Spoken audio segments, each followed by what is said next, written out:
बस्ती जिले के रहने वाले सुजीत कुमार चौधरी पेशे से सॉफ्टवेयर इंजीनियर हैं। अमेरिका में 6 साल काम किया। 2 साल पहले रायबरेली लौटकर एग्रीकल्चर शुरू किया था। 4 तालाबों से शुरुआत की और आज 50 से ज़्यादा एकड़ में मछली का पालन कर रहे हैं।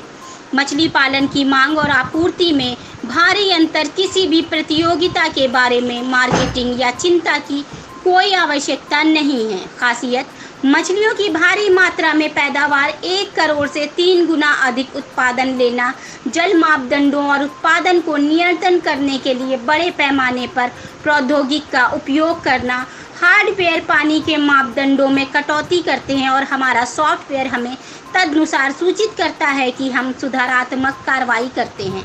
इस समय प्रतिवर्ष 800 टन की क्षमता वाली बागेसियस मछली की खेती करना, 90 लाख बीजों की बीज भंडारण क्षमता, भविष्य 1.100 एकड़ भूमि के साथ 1800 टन प्रति वर्ष उत्पादन बढ़ाने के लिए अगले वर्ष के लिए कार्य प्रगति पर अन्य देशों को चलिए कृषि नियंत्रण में राज्यों का योगदान बढ़ाने का प्रयास। सहकारी खेती योजना उन्नति चरण में है।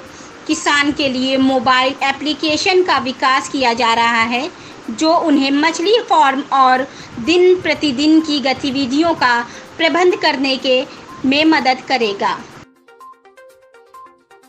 मेरा नाम सुजीत कुमार चौधरी है और मैं मूल निवासी बस्ती डिस्ट्रिक्ट का रहने वाला हूँ। वहाँ पे एक कस्बा है वाल्टरगंज। पिछले गत 2.5 वर्षों से मैं यहाँ मछली पालन कर रहा हूँ रायबरेली ज़िले में, महाराजगंज तहसील में।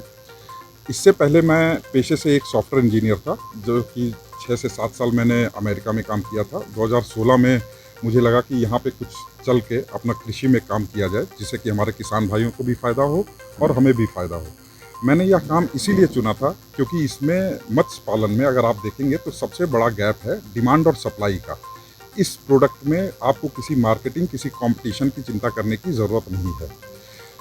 जो हम यहाँ पे मत्स्य पालन कर रहे हैं वो बहुत ही साइंटिफिक और टेक्नोलॉजी यूज़ करके कर रहे हैं, जिसमें अगर आप देखेंगे लोग कहते हैं कि अगर आपने पानी पाल लिया तो आपने मछली पाल लिया। तो पानी के सारे पैरामीटर्स जैसे DO, अमोनिया, नाइट्रेट, नाइट्राइट को कंट्रोल करने के लिए हम लोग हार्डवेयर का यूज़ करते हैं, जो हमारे सॉफ्टवेयर से लिंक होता है और वो हमें अलर्ट करता है कि किसमें क्या पैरामीटर इस समय चल रहा है।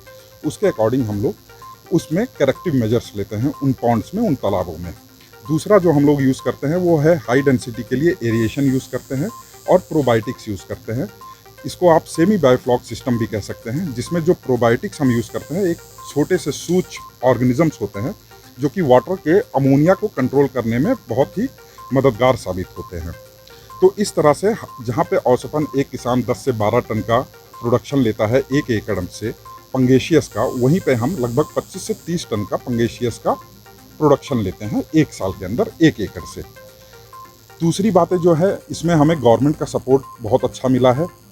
यहाँ पे जो विभाग से आए लोग, उन्होंने हमें बहुत प्रोत्साहित किया, हमें नॉलेज भी दिया। हमको इसमें हमने सब्सिडियाँ भी ली हुई हैं, जिससे हमने जब 2 साल पहले शुरू किया था तो 4 तालाबों से शुरू किया था। आज तकरीबन हम 100 एकड़ के ऊपर फार्मिंग कर रहे हैं 2 साल के अंदर ही, और हमारे पास में तकरीबन 52 तालाब या पॉन्ड्स हैं अलग अलग जगहों पे। रायबरेली महाराजगंज में जैसे 32 पॉन्ड है, जगतपुर में 10 पॉन्ड है और बाकी फरसतेपुर में हम और पॉन्ड्स का कंस्ट्रक्शन कर रहे हैं। इसमें जो इसके बाद जैसा कि आप यहाँ मछली पैदावार करते हैं, उनकी सप्लाई इंडिया में मतलब कहाँ करते हैं? जी, ये बहुत ही अच्छा प्रश्न आपने पूछा। तो अभी जो हम लोग प्रजाति करते हैं वो पंगेशियस और IMC करते हैं, जो डोमेस्टिकली ही इंडिया में ही कंज्यूम हो जाता है। लेकिन अगर हम पूरे दुनिया या पूरे वर्ल्ड को देखें तो उसमें सबसे ज़्यादा जो कंज्यूम सी फूड होता है वो श्रिम्प होता है, झींगा होता है।